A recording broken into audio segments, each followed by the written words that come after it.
Oh, wow. So that's actually E. And that's Marco. Who is this woman? As soon as she entered, Greta already left Marco and the old woman to run to Hannah's side. The two of them spoke to each other, but... So, half of these characters are from Head As Code then. We've got Attain, who's E, obviously. Emily. And then we got Marco, who's Marco. And Hannah, who's Hannah. And G, who's Greta. All from the original... Who the fuck are we then? As soon as she entered, Greta already left Marco and the old woman to run to Hannah's side. The two of them spoke to each other, but my attention was squarely on the other duo. That's Marco, I get it, but you? Who are you? I guess I'll let you both catch up. The dead won't bury themselves, so excuse me. Marco shrugged when he realized he didn't need to introduce himself. He decided to leave us both to bury the dead, whatever that meant. Why is E so old then? In this one, if it's only 2002 or 2014, sorry. She shouldn't be old yet, right? I don't know. We'll figure it out. Wait, are you Attain? Avaricia from the second group? You don't look like what I remember. That is correct. I understand you may be confused, so give me a moment to explain this particular thing. I've been Avaricia in the second group. What you saw in the elevator was a lie. To put it simply, the helmets have motion tracking technology. Considering my and the Beta X Machina's appearances, there was no other choice but to substitute everyone's real appearance for their corresponding person. That means while I looked like this, to you and everyone else who wore those helmets, I looked just like Avaricia. In the same thought, everyone else from the second group who wasn't human was the same. This way, we kept everything normal, despite the fact that almost everyone from the second group really was just a skinless machine. If you ever had any idea to touch this place's weaponry, the static shotguns for example, you would have seen your hand passing through them. That is because they are also a fake reality. All were fake guns except for one of them. That one was to be used just in case things would go badly. Okay, I understand that now. What I don't understand is why. Why do all of this? What do you have to gain from organizing such a complicated killing game? The reasons? The reasons are threefold. However, it will take legendary pains to go into every minute detail, so forgive me if I keep it to the essentials. There are also details I cannot say because someone is still watching. If I said them, it would preemptively unravel my plans for the future. I decided to get comfortable, so I sat down in Enkura's chair. The helmet was already disconnected anyway. Even if I was an Alpha Ex Machina, my body could still feel some sort of comfort. In 2002, the school was bombed by a terrorist named Lucille Boisjoli. Due to our helpful connections to some of the staff in the school, we were able to obtain plans to replicate the building. And by we, I mean the MTS. MTS, yeah. It is a nefarious organization Marco and I have infiltrated. We're also staff members of the MTS. Don't get us wrong, we just don't quite share their exact views. In tandem with the construction of this replica, we also matured your Ex Machina over 12 years. We designed and built others for the members of my emptiness. They were beta versions, less advanced but still suitable. Their bodies make excellent physical workers, so we'll most certainly reuse them. Originally, everyone was to be executed as part of the MTS's plans. Naturally, Marco and I felt it would be best otherwise. If we'd been on a train, think of our current involvement as switching rails and going off the planned path. To avoid being killed. Yes, but also to avoid some much larger catastrophe. My own life won't continue for very long, even after this outcome, however. I am definitely frail and old, unlike the kids from my emptiness. We kept in stasis for 12 years. As she said that, Marco walked back in, carrying various large scraps of metal and wires. Squinting, I looked at the metallic parts. They were all the dead bodies of the second group. They were all headless, most likely due to the fact that the helmets had exploded. 6 of them were carried in, the 6 deaths that had been prophesized early on. The 3 survivors had been Marco, Attain and Greta. I still didn't know the why. So this is the nice history lesson, but it doesn't tell me your reasons. Yes, that's right. I did say they were threefold. The first reason is that we had to put the salient test into practice. Someone in the MTS theorized that by adding a higher being's belief to ours, we could duplicate a reality. Think of it a little like reality error. By combining the view of someone from a higher level than humanity with another that witnessed the actual reality, both outcomes would exist at once. Essentially, we used this idea to duplicate the me cards. That wasn't my goal though. It was the goal of some insane old bat. So it was yours. Fair, I suppose. But no, it was another insane old bat. All of this was based on a principle where if you learn something, you can never unlearn it. This is easy for us, who are humans, since if someone learns something they aren't supposed to learn, you can just kill them, or erase their memories, or whatever. In short, you can wipe the slate clean with a normal person's consciousness, learning something that they can't unlearn. At least in theory. In practice, wiping a mind doesn't really work. But I digress. It's considerably harder for any sort of higher entity who is witnessing our world. It's impossible to erase their memories, right? And so God witnessing the world is impossible to touch. The idea was to test the theory to see if it worked, and then, if it did, send God somewhere else. Marco had to then explain the salient test, and, if we played our cards right, the trick will never work again. Since it was clear that we succeeded, and because eventually we would succeed after trying this many times, I already planned ahead and set that up. Now the salient test cannot be employed by the MTS anymore. You could say that I've successfully thwarted their use. Can you imagine if this abomination of an organization would have the ability to duplicate anything? Anyone even? The old woman gave me a complicit smile. Was that personal to her, or had I misread her? Completely horrible. Something's bothering me. You said trying many times just now. What do you mean? Has this occurred before? One thing at a time. I will move on to the second reason now. As long as you don't forget to expand on that too. The impatience of youth never ceases to surprise me. She paused for a moment, then she resumed as if testing me. The second reason behind all of this was simple. Perhaps the simplest reason of all. It was to punish my emptiness. At least, that's what it was on paper. As you have seen yourself, the machine in the middle overwrote their minds. It replaced all the members of my emptiness you chose to punish with me. What I did is birth me code in their heads. The me code, or memories and experience code, is made of my own mind. My own memories and experiences and stuffed in much younger bodies, duly erasing the ingrates and giving me a bit more leeway. Well, that's not creepy at all. And it's pretty monstrous of you to do. Oh, I guess it is. I'm not asking you to forgive me. I don't need forgiveness. I need results. Either way, it wasn't my intention to rob them of their own free will, but I don't have the choice anymore. I'm pressed for time, and I have very little resources. You do understand I'm fighting against the MTS, right? I need all the staff I can get. I need all the resources I can get. I need every ounce of strength I can muster to bring about their fall and prevent them from enacting. I stared at her for a moment, but she did not continue. Yes? To enact what? I can't say yet. If I did, God wouldn't be able to unlearn it. God again? Are you really claiming God is here or something? Is that your reason behind your refusal to speak? Are you going to use this as your excuse every time? Yes, because God is here. Do you know why you're called Ex Machinas? It is because you're a Deus Ex Machina. Literally, you are hosting God. God is watching everything through your eyes at this very moment. That's silly. I think it is. I think it's really silly. However, this is a position that the MTS has taken on the matter, and while I've systematically been countering their theories, I feel this one is too strong now.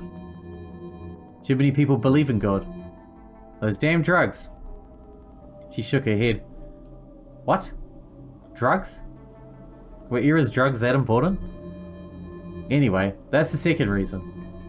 It was to duplicate me, essentially, into 7 able, real human bodies and put a real wrench into MTS's plans. They'll lose funding, access to many important pieces of technology, and we'll turn them inside out. Of course, I bet they already know what we're planning. If we're fast, we can get out of here with everything I need, though. Otherwise, I'll suffer the same fate as Etienne's father. He worked for the MTS too. Sadly for him, while he didn't share their doctrine, he was incapacitated? Perhaps permanently. Doesn't that scare you? Not at this stage. Speaking of, Marco. The man walked back to us. Apparently, he'd been talking with both Greta and Hannah. Polo. Aye aye, sir. We're moving out? Stop with your silly puns. We have to move quickly. Bring Greta and Hannah somewhere safe. Where? Maybe the complex number 27 seems good? That's where I'm sending all the VATs. Roger, Captain. Arr. Jeez, he hasn't changed. He made a poor impression of a pirate and swiftly vacated the area. Meanwhile, Attain brought her attention back to me. What about the third reason? I'll tell you that, but first, I need to put this helmet on you. This helmet? Am I not... I touched my face. The helmet was no longer on my head. And now Attain wanted to put one on me again? I refuse. I never want to wear those things, again. It'll just be for a moment. Do you remember the penultimate puzzle you solved? The answer was 1, 2, 3, wasn't it? Currently, you are 2. You have the memories of your trip through only one half of this place, but not the other. This helmet contains the information you had in the other half. Without it, you cannot become third. And it'll only take a second? Yes. If you do it, I will tell you about the third, and biggest reason why all this had to take place. I hesitated. Who wouldn't? Fine. Attain approached me and put the helmet on me. And as soon as that happened, as the files were copied, as others were erased, the previous me did not exist anymore. Just like one was the sum of their memories and experiences, my first self had been the one who'd lived through the first group's events. My second self had been the one who lived through the second group's events. And now, the process combining both together made me become third. Just as Attain said, the process took just a moment.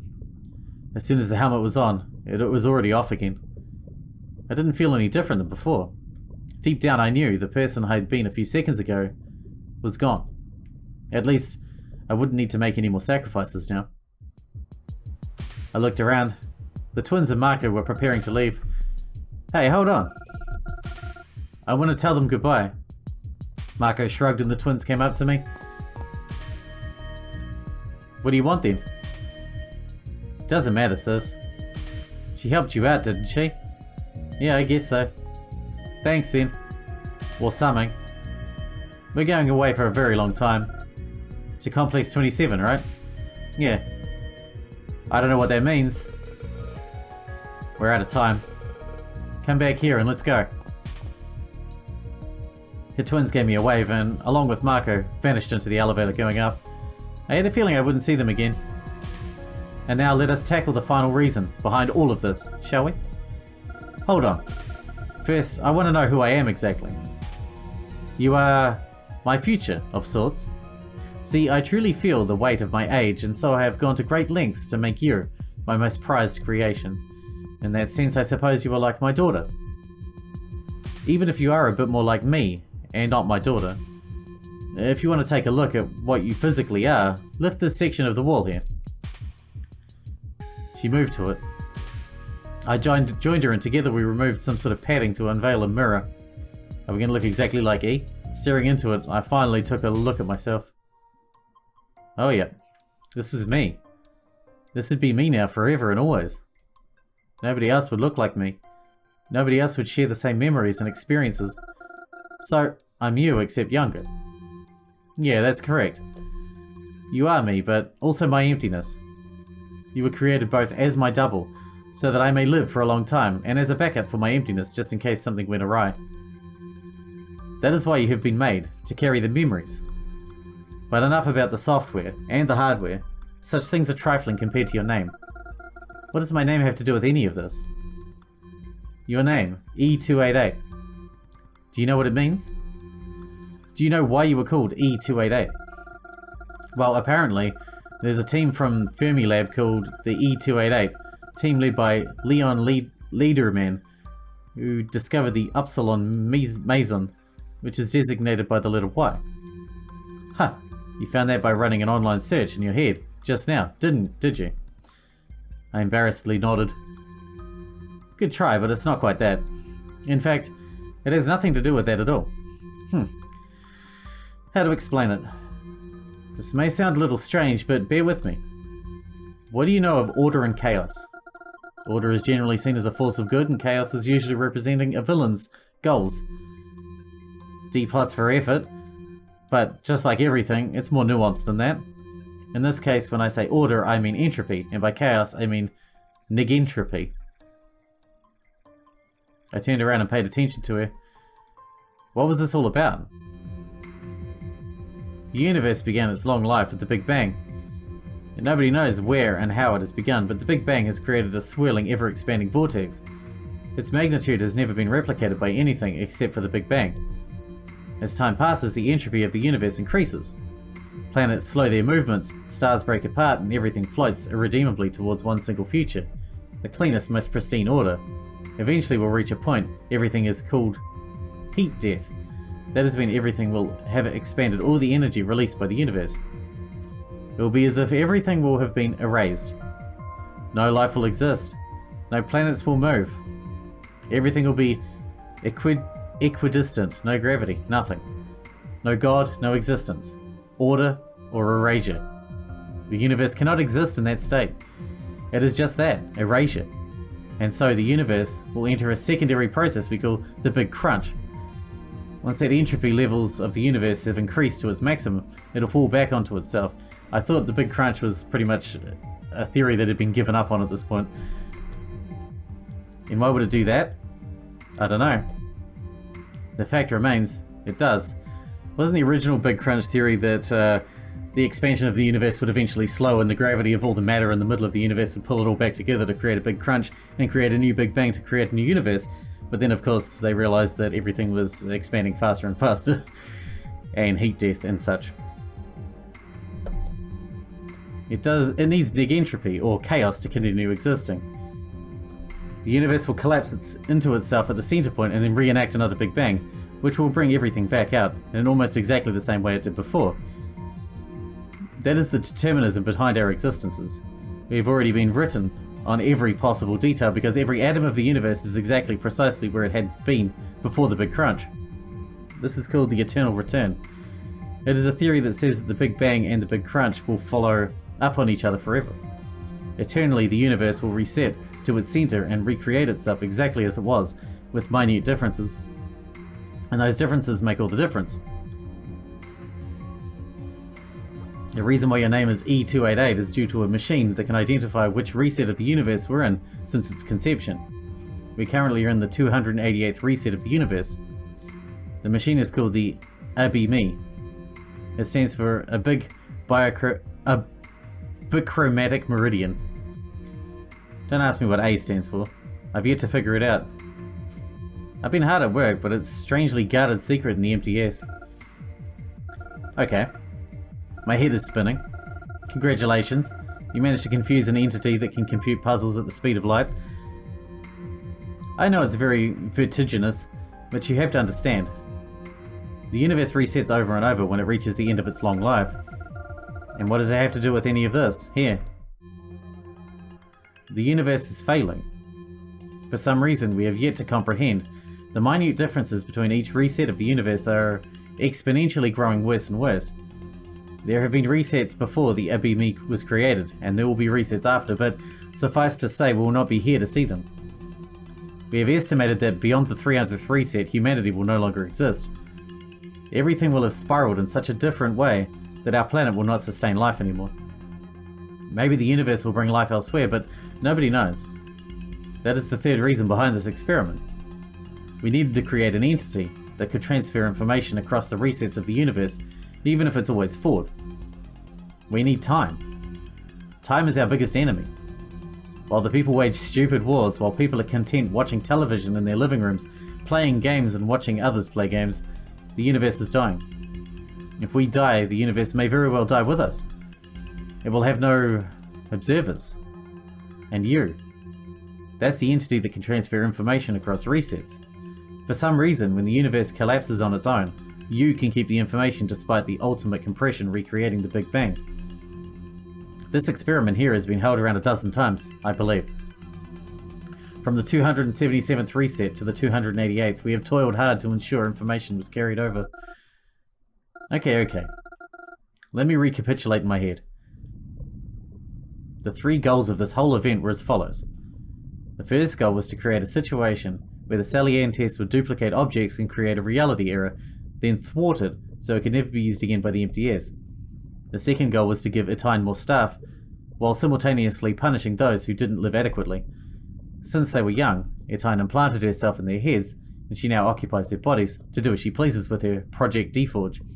The final reason was to create an entity that could transfer information across time. Somehow, this is required to help prevent the universe from ending once we reach the reset where humanity stops existing forever. Okay. I think I got it. So what do I do now? Now you live. I live? There's no huge plan for me? There's no ultimate destiny awaiting me?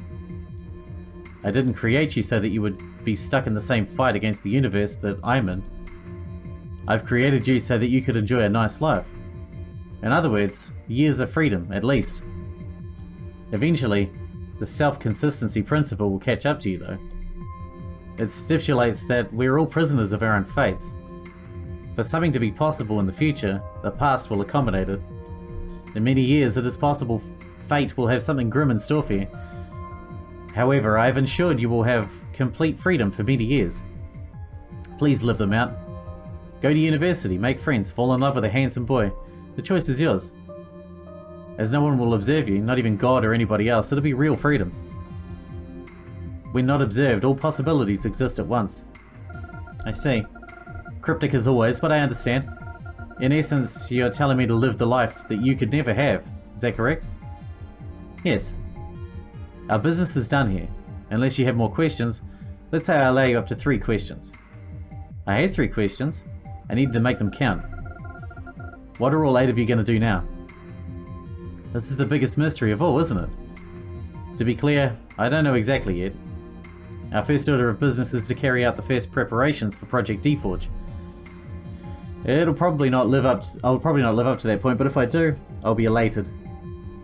There is a certain important man being held in prison.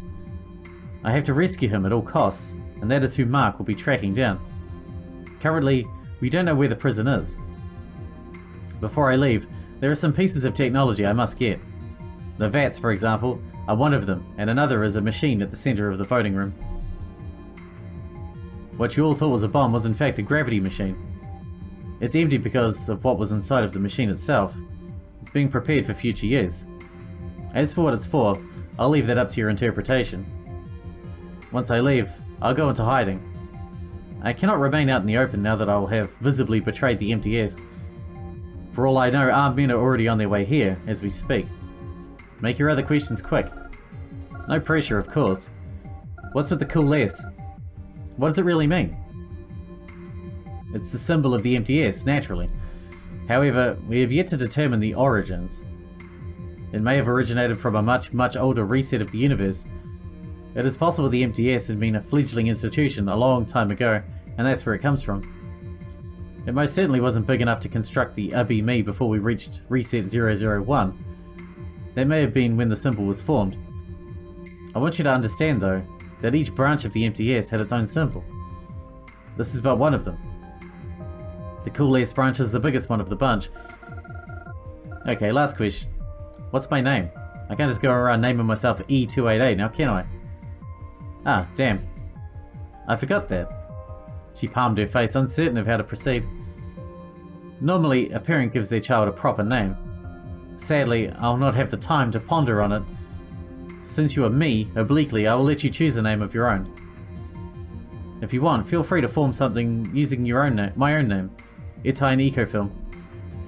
Why not just make it an anagram, to be cheeky? I don't mind, but that's hardly an answer then. I asked you what my name was. Fair is fair. I will grant you a 4th question, but hurry. Our time is very short. I had to make it count. You mentioned you had to go save someone. Why do you have to do so, and who is it anyway? I was hoping my questions, disguised as one, would fool her. Those are 2 questions. I'll answer who it is. Is that fine by you? My hopes were squashed almost instantly. That's just too bad. That won't really mean much, but I guess. I simply don't have the time to explain why. It would take too long. One day you will know. For now, I'll tell you his name. Is it Simon? As she spoke, she'd begun walking away to the elevator, going down. I was going to the elevator going up, but I was struck by her momentarily, long enough to hear his name. It wouldn't mean much, as I said. It was just a name. Yet, I really wanted to know at least one more thing, and if that thing was only a name, so be it. His name is Zachary. We escaped the underground. Using the elevator to head back to the surface, I was finally allowed out. After so long, after living through 12 universe resets worth of wait, I was finally free to live my life. It wasn't an equivalent exchange. For 7 years or such, I had to sacrifice eons of death and nothingness. But wasn't that the case for everyone, anyway? People didn't exist for billions of years, only to share the world for a speck of time. Several dozens of years at best, and then they returned to being dead. That perhaps was even sadder than my fate. At least I knew the truth of the universe. They didn't. They were bound by their own code. Their code, the code making up each and every one of us, was as different as the number of stars in the night sky, and perhaps even more numerous. Our personalities, our memories, our experiences, our dreams, failures and successes. I was but one of them, and now I was free. And yet, something nagged at me. Zachary? That name, I'd heard it before. There was something else bothering me too. While searching my memories, I found something off. It was asking me for some kind of password. The only hint I had was, what is my real name? It's gotta be Emily, right? We're gonna be Emily. This is a prequel, right? Emily. What was her last name? Fiction, wasn't it? Man, I'm glad I just recently played that. Emily Fiction.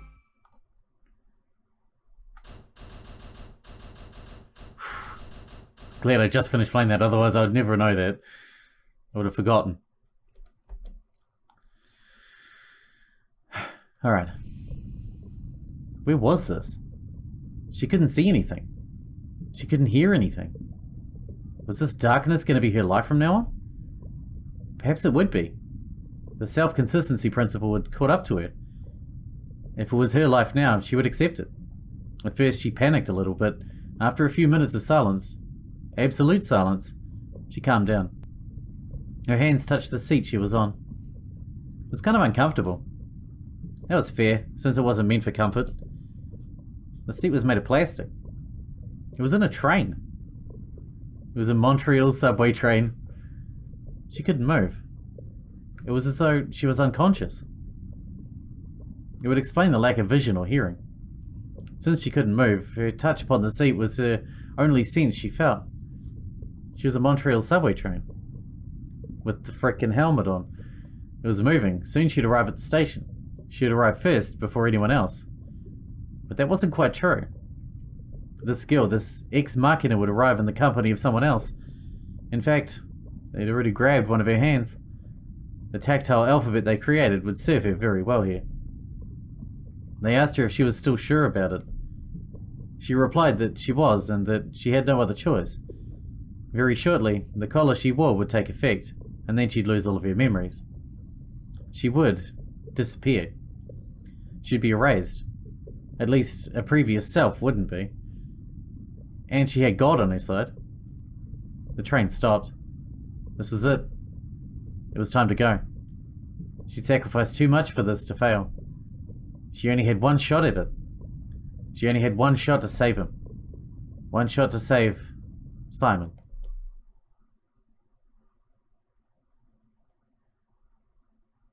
And the box finally opened. Awesome, that was great.